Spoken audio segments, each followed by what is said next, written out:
राधे राधे। कार्तिक मास की कथा अध्याय 19।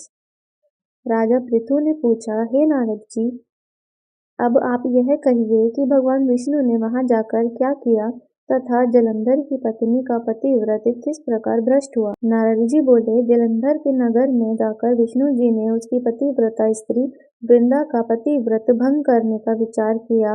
वे उसके नगर में उद्यान में जाकर ठहर गए और रात में उसको स्वप्न दिया। वह भगवान विष्णु की माया और विचित्र कार्यपद्धति थी और उसकी माया द्वारा जब वृंदा ने रात में वह स्वप्न देखा कि उसका पति नग्न होकर सिर पर तेल लगाए महर्षि पर चढ़ा है, वह काले रंग के फूलों की माला पहने हुए है तथा उसके चारों ओर हिंसक जीव है, वह सिर मुड़ाए हुए अंधकार में दक्षिण दिशा की ओर जा रहा है। उसने नगर को अपने साथ समुद्र में डूबा हुआ इत्यादि बहुत से स्वप्न देखे। तत्काल ही वह स्वप्न का विचार करने लगी।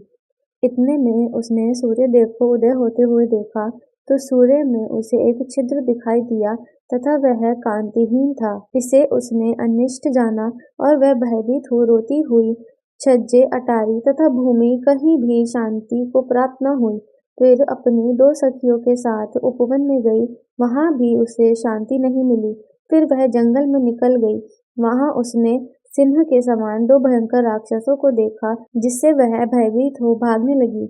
उसी क्षण उसके समक्ष अपने शिष्यों सहित शांत मौनी तपस्वी वहां आ गए। भयभीत वृंद उसके गले में अपना हाथ डाल उससे रक्षा की याचना करने लगी।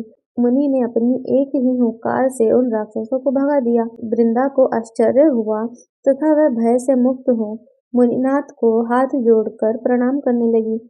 फिर उसने मुनि से अपने पति के संबंध में उसकी कुशल क्षेम का प्रश्न किया। उसी समय दो वानर मुनि के समक्ष आकर हाथ जोड़ खड़े हो गए और ज्यों ही मुनि ने भ्रिकुटि संकेत किया त्यों ही वे उड़कर आकाश मार्ग में चले गए। फिर जलंधर का सिर और धड़ लिए मुनि के आगे आ गए। तब अपने पति को मृत हुआ जान वृंदा मूर्छित हो पृथ्वी पर गिर पड़ी और अनेक प्रकार से दारुण विलाप करने लगी। पश्चात उस मुनि से कहा, हे कृपानिधे, आप मेरे इस पति को जीवित कर दीजिए। पतिव्रता दैत्य पत्नी ऐसा कहकर दुखी श्वासों को छोड़कर मुनि श्रेष्ठ के चरणों में गिर पड़ी। तब मुनि श्रेष्ठ ने कहा, यह शिवजी द्वारा युद्ध में मारा गया है, जीवित नहीं हो सकता, क्योंकि जिसे भगवान शिव मार देते हैं वह कभी जीवित नहीं हो सकता। परंतु शरणागत की रक्षा करना सनातन धर्म है, इसी कारण कृपा कर मैं इसे जिलाए देता हूँ। नारद जी ने आगे कहा, वह मुनि साक्षात विष्णु ही थे, जिन्होंने यह सब माया फैला रखी थी। वह वृंदा के पति को जीवित करके अंतर्ध्यान हो गए। जलंधर ने उठकर वृंदा को आलिंगन किया और मुख चूमा। वृंदा भी पति को जीवित हुआ देख अत्यंत हर्षित हुई और अब तक हुई बातों को स्वप्न समझा। तत्पश्चात वृंदा सकाम हो बहुत दिनों तक अपने पति के साथ विहार करती रही।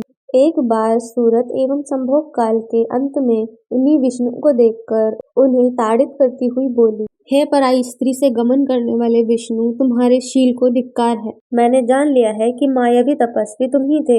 इस प्रकार कहकर कुपित प्रतिव्रता वृंदा ने अपने तेज को प्रकट करते हुए भगवान विष्णु को शाप दिया। तुमने माया से दो राक्षस मुझे दिखाए थे, वही दोनों राक्षस उसी समय तुम्हारी स्त्री का हरण करेंगे।